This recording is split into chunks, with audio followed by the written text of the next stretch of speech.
think at the outset of the film, we see these like traits in him that like he seems to be really exploitative of his like pit crew team, and he refers to himself as a one-man show, despite needing his crew team to like help him through races. He seems to have this like need for attention and to be praised, and so that's like evidenced by, I guess, his like dream sequence where he wants to be like the face of Dinoco. He wants like the girls, the trophies, and all of that stuff.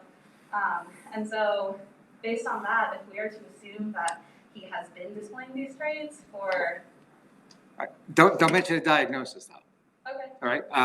You can name the chapter in the DSM that you're thinking of, but let's take it from the general to the specific. What type of disorder are you considering with regard to what you just described? A personality. Personality disorder, right? And you were just about to get into this, so let's tackle this idea of what a personality disorder is. There are about 5 or 6 criteria, general criteria for a personality disorder, right? And I think in working up or case formulating any personality disorder, clinicians must remember these 5 things, okay? Now, having said that, anybody have a guess as to what those 5 things might be? These apply in the workup and evaluation of anyone that you believe may have a personality disorder.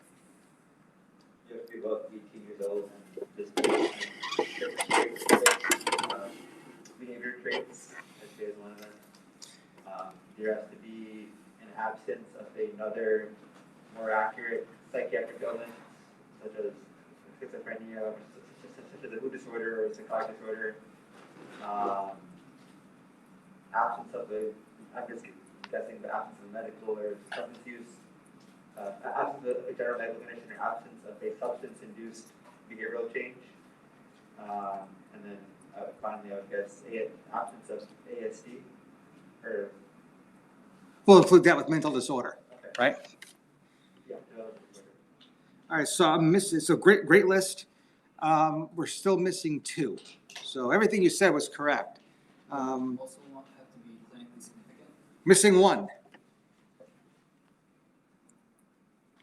So it's a toughie because it's a little bit splitting hairs, but I have to reassure you that the DSM actually has 2 separate bullets for this, and that is not only must it be stable over time, which is what you said, and there's not necessarily an age cutoff.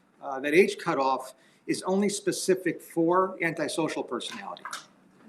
But in every case, for every single personality disorder, yes, there is an age, there is that clinical criterion of being stable over time. We mentioned in an earlier discussion how we are who we are, or who we are, for better or for worse, by the time we are late adolescence or early adulthood.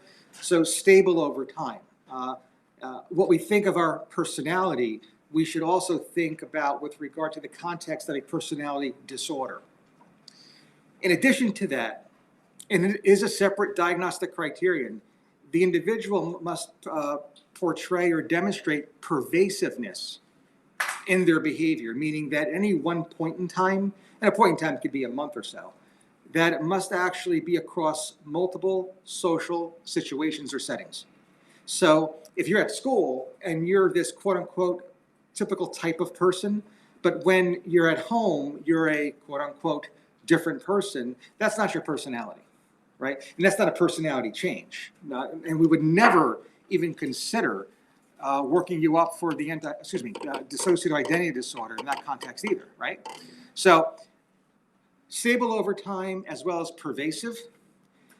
It cannot be due to the direct and physiologic effects of a substance or medical condition.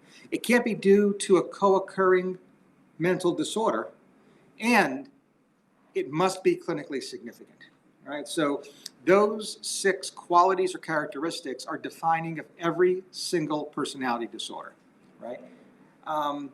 Any of these complicate what we're thinking about lightning.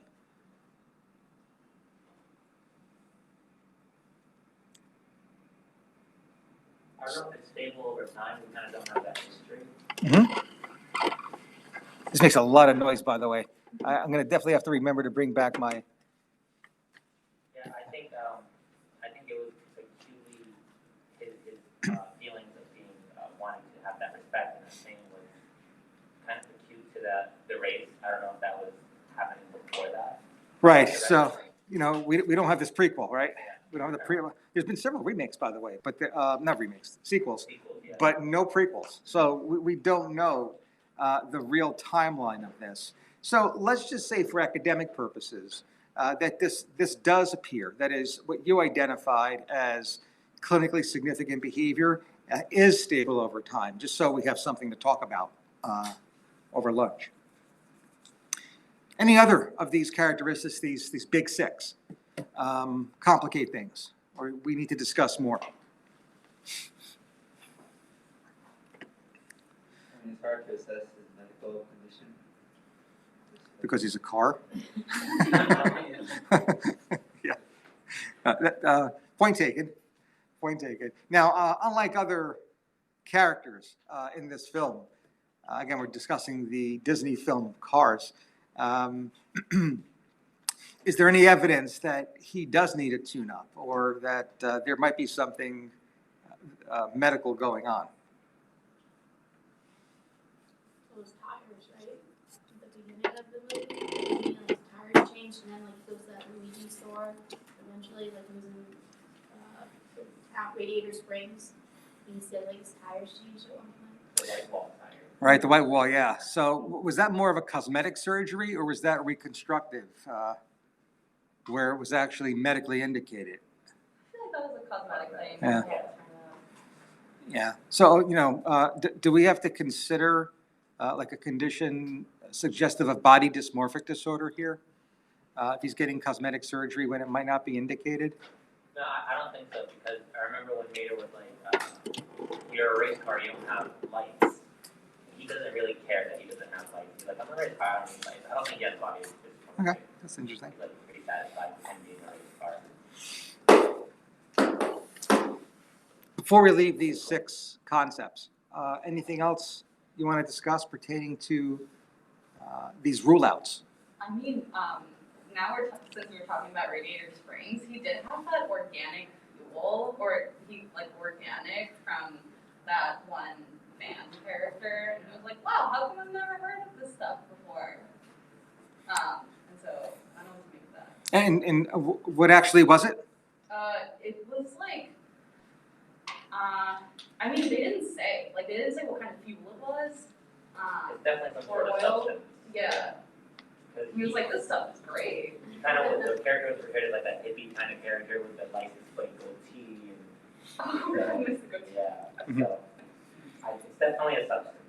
So you think that Disney's Cars may be a fictional account of a substance-induced disorder, potentially then, albeit metaphorically? That's what you're getting at, right? I mean, No, I don't think that was a central idea. Yeah. well, it doesn't matter. We can take as much creative and academic liberty as we like. Correct, yeah. I'm sure it wasn't their intent. All right, let's move on. Anything else with Lightning with regard to this constellation of what appear to be character traits of being interpersonally exploitative and the need to be praised? Okay. By the way, can we start to develop a differential diagnosis if we do rule out what we need to per the DSM and conclude that these are in fact due to a personality disorder? What's our differential here? Can we get a little bit more focused? Within the personality disorder traits. Exactly right, yeah. So I would say the cluster B. Yeah, I think we have to look at cluster B personality disorders, all right? So who wants to start to just rip these off? What are the cluster B personality disorders? There are 4. Narcissistic, histrionic, borderline, and what's the last one? Yep, perfect. Good job, right? So antisocial personality disorder certainly may have grandiosity. Grandiosity is a DSM criteria. And yes, they are interpersonally exploitative. If we begin to review the different personality disorders, even though, and I mentioned this prior, it's definitely worth restating this, especially for exam studying purposes. When you look at the three clusters that is the way that the DSM, that is the American Psychiatric Association, categorizes these illnesses. I think for exam studying purposes, it's okay to just throw them into one big pot and then reorganize them with regard to those that adhere to a cardinal trait and those that don't. Because if you can then understand and remember that cardinal trait, then the DSM criteria just morph into examples of that cardinal trait. And let me tell you, it is so much more easier to then remember those. The antisocial personality disorder does in fact adhere to a cardinal trait. So you could put that in, let's say, column A, right, in the reorganization and recategorization of the personality disorders, as per RWJ. The cardinal trait of the antisocial personality is that the individual has a blatant disregard for the rights of others. Okay, that's the cardinal trait, a blatant disregard for and violation of others' rights. Does that define lightning? It doesn't, right? And because of that, we're probably not going to attribute the exploitiveness, I think I may have missed a syllable there, and or that need to be praised to the disorder. So let's continue in our differential and think about the histrionic personality disorder. Because the histrionic personality disorder absolutely needs to be praised. And they need to be praised because of that cardinal trait. Yes, this is another personality disorder that does adhere to a cardinal trait of being the center of attention, right? The center of attention. Along that line of reasoning, does lightning appear to have the cardinal trait defining of the histrionic personality disorder? Right? So we're going to keep that in our differential diagnosis. I'm seeing a lot of nods. All right. Let's now talk about the borderline personality disorder. Unfortunately, borderline does not adhere to a cardinal trait. So you're going to have to remember some of these DSM criteria. And I think the easiest way to remember them is to remember the defense mechanisms that themselves can actually appear on exams, because several of the defense mechanisms will link directly to diagnostic criteria. And either way, you may cover yourself with regard to what an exam may ask, right? So one defense mechanism that is consistent with, albeit not specific to, borderline personality is called splitting. Anybody have a guess as to what splitting is? Like the failure to see things in a gradient. So there's like no room for grades. It's all black or white.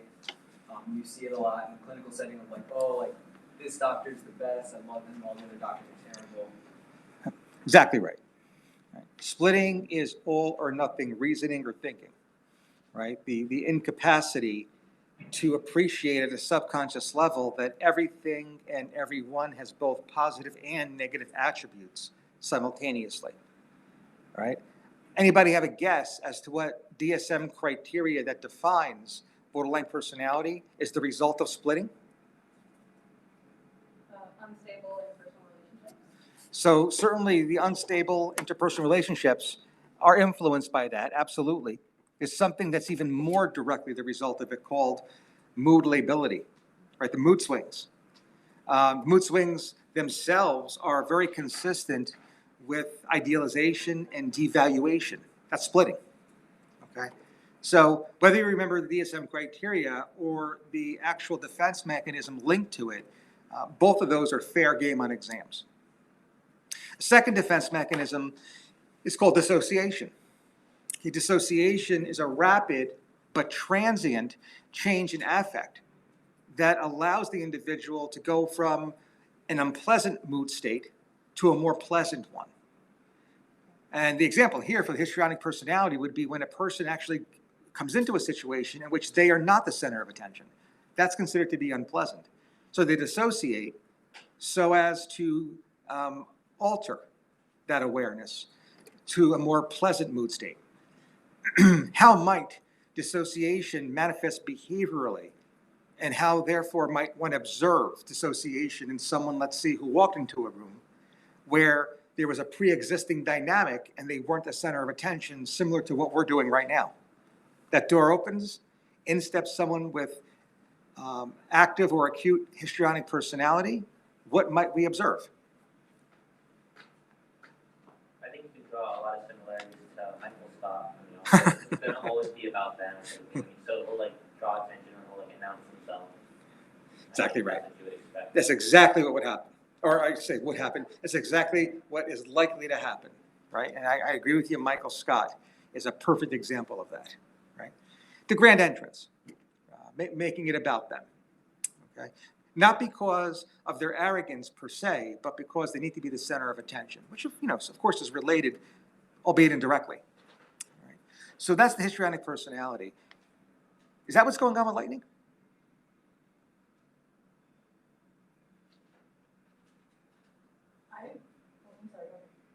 I can't think of a time where he, like, throughout his time at Radiator Springs or anything, like, constantly kept drawing attention to himself. So probably not. Well, that leaves only one more, and that's the narcissist. Narcissistic personality is also interpersonally exploitative, as well as having the need to be praised. Right? And because of that, surely that would be in our differential diagnosis. It does adhere to a cardinal trait. That is, the individual who is a narcissist believes they are special and also believes that they could only be understood by someone as special as they are. Right? That's the idea. And this manifests as arrogance and haughty behavior.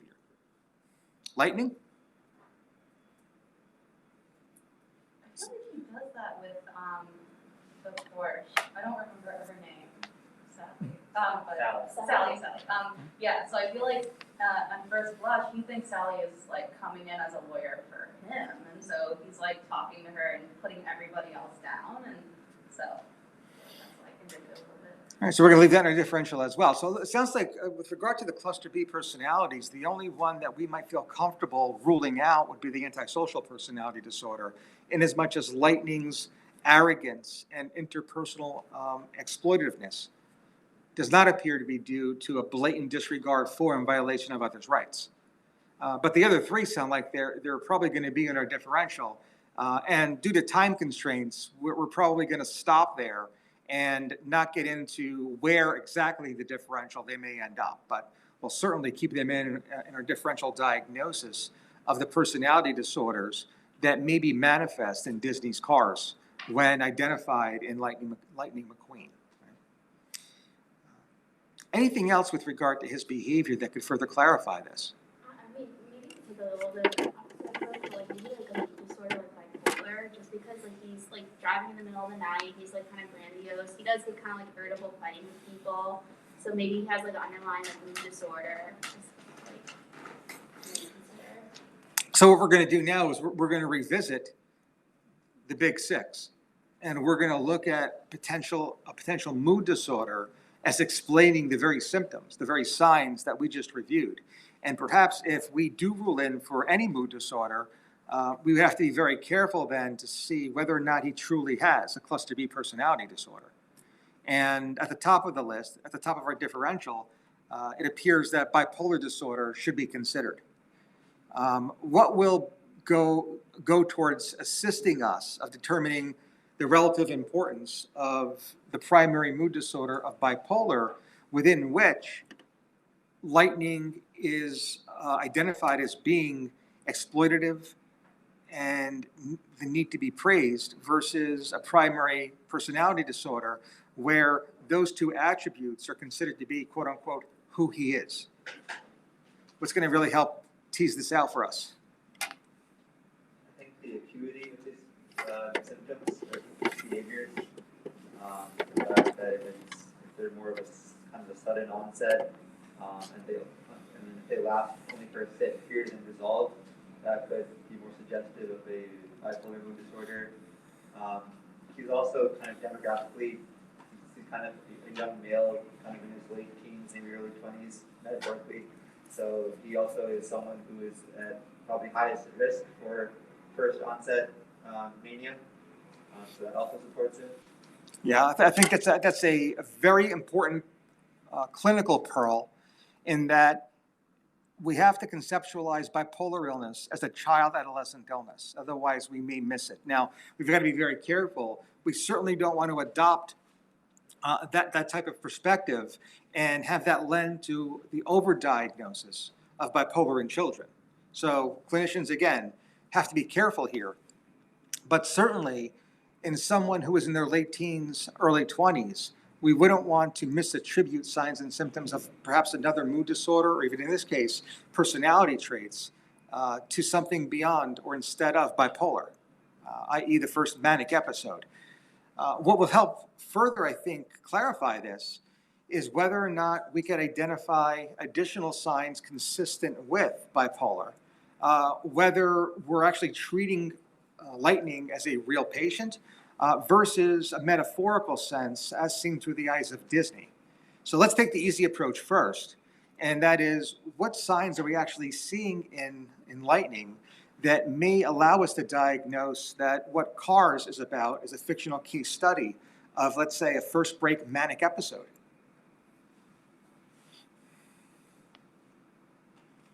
He stays up all night for the weekend to do that, or to just practice racing.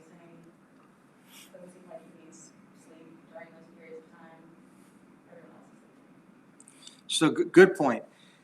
The insomnia that individuals encounter in the context of a manic episode is different from the insomnia that people will usually experience in the context of a depressive episode. Depression, we're talking about insomnia or hypersomnia, meaning that there's difficulty falling asleep, staying asleep, or early morning awakenings, which is usually manifest through non-restorative sleep. The patient will present to you not feeling refreshed in the morning due to early morning awakenings. All of those are operationalizing insomnia, which itself helps define depression. The insomnia, or the sleep disturbance, I should say, when it comes to bipolar disorder, which is defined through a manic episode, is a decreased need for sleep. So individuals feel they have increased energy and they don't need to sleep, and that is, they can get the same restoration with only a couple of hours. That is qualitatively different than the insomnia that defines a major depressive episode. And we feel that's going on here. Any other observations with regard to signs suggestive of mania? You could have ideas. I was just gonna say his grandiosity. Grandiosity, sure. So now what you're saying now is that we've already identified grandiosity, but you're adhering to the DSM saying the grandiosity should always be attributed to a mental disorder before attributing it to a personality disorder with regard to the hierarchy, and that would be exactly correct. I'm putting words in your mouth. Yeah, I get you. I agree with you. I was gonna say that. That's a great job by you. Grandiosity, anything else? Maybe like goal directed activity, like maybe he channels it in like a positive way through like practicing racing, but like maybe his motivation to like do well in racing is part driven by his mania. So goal-directed activity. Sure. It's hard, a little bit difficult, but, again, we'll certainly take some liberty and check this box. Goal-directed activity is just that. Individuals tell you that they actually are increasing their activity with multitasking and different goals, multiple goals they are setting. In this context, in this movie, surely there's a race to be had. And, someone who wants to take the counterpoint can, I think, easily point to the fact that anybody who is competitive in any sport would have similar behavior when preparing for such a big event. And while that's true, we'll still check that box only because it's fun and, with proper, disclosure that this is not real and we're not trying to overdiagnose or pathologize what otherwise would be really normal behavior, right? Anything else?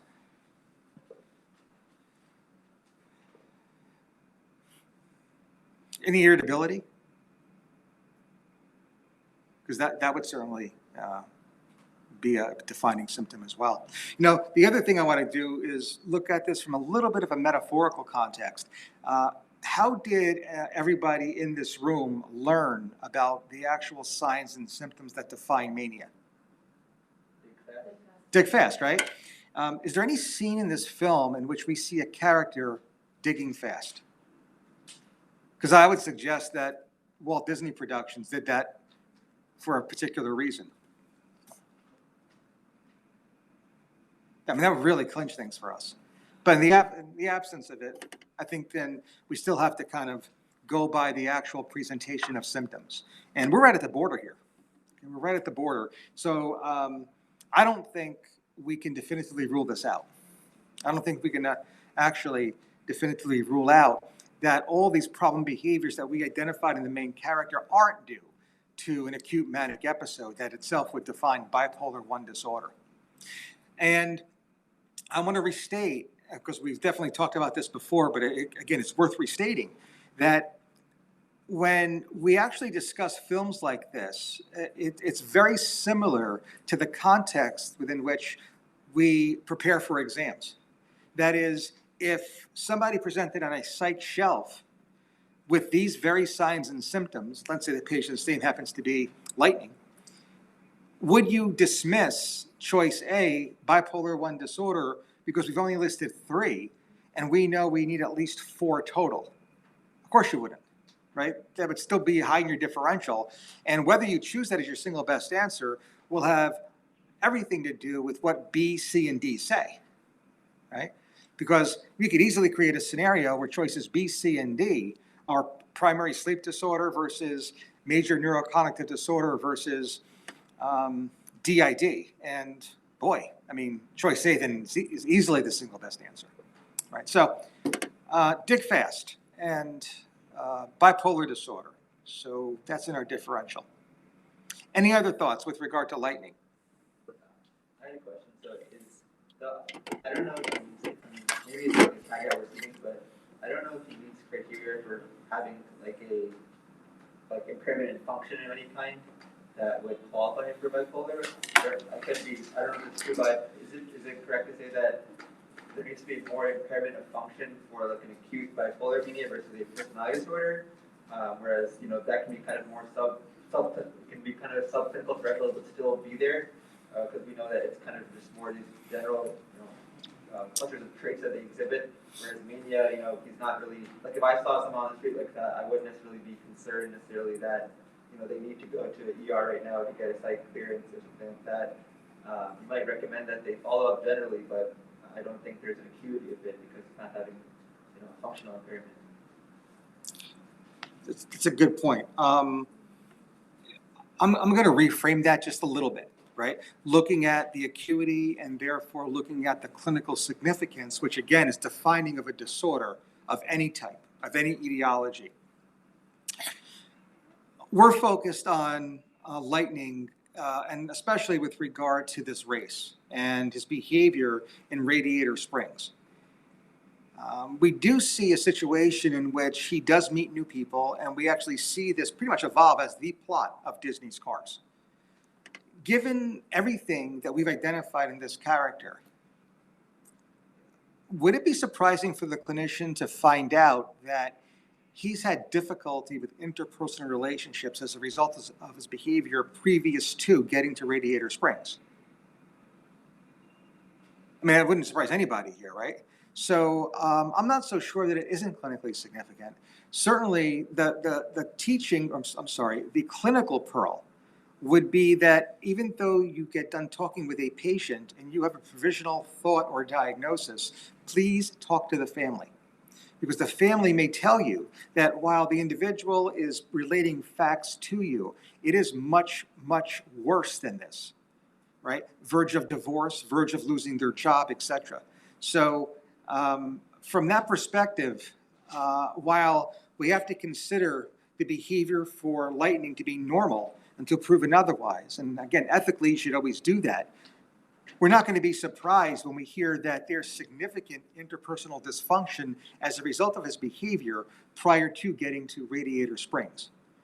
And I think this is critical because then what we see happen in this small town is incredibly fictionalized, right? It is not really evidence-based. That is, if we're attributing this to an acute manic episode, acute mania does not resolve when you meet a new person you like. People don't change who they are in the context of a personality disorder when they meet somebody that they like. In Disney films, that could happen. Real life, it's not going to happen, right? So from that perspective, we have to think that there still might be something else going on because it looks like his signs and symptoms resolved incident to a new interpersonal relationship. And that's simply not how mental illness works. And that includes both mental illness due to a personality disorder, and we've reviewed those cluster B personalities, as well as mental illness due to axis 1 psychopathology, for example, bipolar disorder. Now, quick question. I have to admit, I didn't watch this movie previous to this discussion. I watched this movie a little while ago. At any point in this movie, does Lightning get a new battery? No. He does not, okay. I mean, the reason why is because even though it would not be fitting for a car, my question would be, if he did get a new battery, is that reference to his actually getting lithium, right? Which would terminate, right? It would be abortive therapy for a manic episode. And we're right back to where we started with regard to the differential, including bipolar disorder, as explaining the symptoms and signs. He does get gas though. He does get, He gets gas. he gets gas. Like he goes to the gas station. I mean, I know like he tries to escape the town and they give him gas, but then like at one point he does get gas when he goes on I think the drive with Sally or something like that. So maybe not like a battery, but maybe gas. I don't know. Could be a- So that's something to note as well. Okay. Other thoughts about lightning? Anybody have a time check? So we should start tying this up a little bit and get to the real stuff of what this movie is really about. Before we get there, any other observations about this character you want to talk about? All right, so we have our first year intern nailing this, all right? He does get gas. And this actually came up with regard to the other observation with regard to the quote unquote organic fuel, and that Disney's Cars is actually about a substance-induced mental disorder. All right, so what mental disorder do we think somebody who is a young male is especially susceptible to when it comes to the use or the abuse of substances?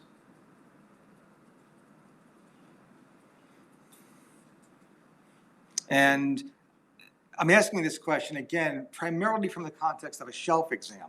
Cocaine. So cocaine is true, but not what I'm looking for. Right.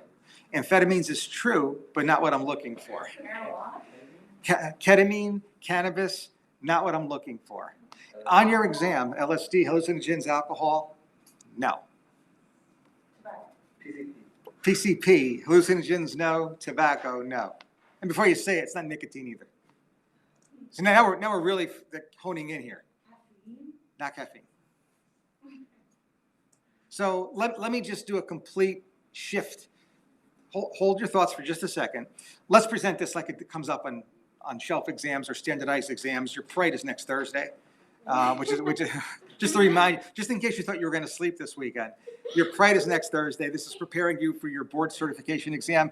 100% board pass rate. You are not sweating this. Okay. Right? You're not sweating this. All right.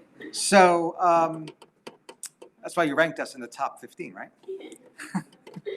So along those lines, the clinical vignette that comes up very often is going to be a young male who is brought to a clinic appointment to see one of you guys in ambulatory care in your psychiatric practice with the chief complaint from the parents of quote unquote bizarre behavior, right? Which is a wonderful way that clinical case vignettes always start off, bizarre behavior. The parents offer you the brief history, the last 5-6 months, that he doesn't come out of his room. Right? He doesn't come out of his room. And only to go to the bathroom and to eat Otherwise, they never see him. All right? With regard to substances, what might be going on here? Hmm? Inhalants. Why are you saying inhalants? I just never from questions. There was always a guy who was in his room. They also, I think young kids, especially males, it can be addictive. They kind of like do it in private, and I feel like a bedroom setting is very easy to use. You don't have to go on the street. You can get it from your kitchen door. All of the above is 100% true. And to your point, your comment about males, we have to really focus in on here because this picks up what is really going on with Arnie in Stephen King's Christine, albeit metaphorically. Anyone want to call Stephen King right now, he will absolutely deny it. And by the way, this does finally get back to what we previously discussed 8 a.m. this morning with regard to the Seinfeld episode, The Jimmy. And what happens when Seinfeld, Jerry, actually wakes up in that dentist chair? What is he given that resulted in what the dentist has done to him? Nobody here goes to the dentist? What is the substance of use? It's an inhalant. It's called nitrous oxide, right? Laughing gas. Jerry gets it, 8 a.m. this morning. I believe Arnie is using it. He's a young male. And now we're seeing it again with regard to lightning. Not necessarily nitrous oxide, but gasoline. These are all inhalants. So let's break this down. Inhalants come, as far as addiction medicine is concerned, subcategorized with regard to 4 different categories. One is solvents. That would include gasoline. And that's what I believe lightning is using. One is aerosols. One is nitrites. And one is gases. Okay. Nitrous oxide pretty much bridges nitrites, and it's also a gas. So these categories aren't perfect. But that's actually how inhalants are broken down. I believe Jerry Seinfeld was a victim of the dentist's use of nitrous oxide. I think that's fairly straightforward. I think that's what was intended by Larry David. I mean, we'll call him up too. He, unlike Stephen King, will not hang up on us. Well, he might, but he'll agree that we're right because that's exactly what the script reads, nitrous oxide. All right. To the effect that we're talking about a car here, the allegory is fairly straightforward. It's actually going to be a solvent called gasoline, and that's been referenced not only in different scenes where he actually gets gas, but also through the discussion of the organic fuel. I think Arnie merges both. From the car's perspective, Christine, we have gas, that's huffing the vapors of the solvent, as well as nitrous oxide, which is the most commonly abused inhalant in the young male. Why is nitrous oxide the most commonly abused in the young male? Why is it always a teenage male that presents on shelf exams with this bizarre behavior, not leaving his room for months at a time, only to go to the bathroom and eat? What's a side effect of nitrous oxide? And if you've invested in Viagra, you know this because you've made tons of money from investment. I know it's a psychiatry clerkship, but we actually do talk a little bit about normal physiology sometimes. Yeah, right, erections. And if you're abusing nitrous oxide, if you're abusing this gas, you're abusing it for that very effect, which means that an adolescent boy is not going to leave his room for months at a time, because that's what he's doing. Right? That's what's coming up in your shelf exam. All right? That's cars. Now, again, another untoward effect of using nitrous oxide is, or using inhalants in general, is the onset of psychotic features, whether that's paranoia in Arnie, or whether it's a behavioral change, perhaps, that might influence what's going on with lightning. What I want you to know with regard to this addicting substance is, number one, the acute intoxication is clinically indistinguishable. from alcohol. So in any case vignette, if the test writer, if the question writer chooses not to spoon feed it to you as an adolescent boy not leaving his room ever, they're going to present with somebody drunk. And then you're going to have to decide, is the choice A, inhalant abuse or inhalant intoxication, versus alcohol intoxication, which may be choice B. So that's one thing we're going to have to distinguish here.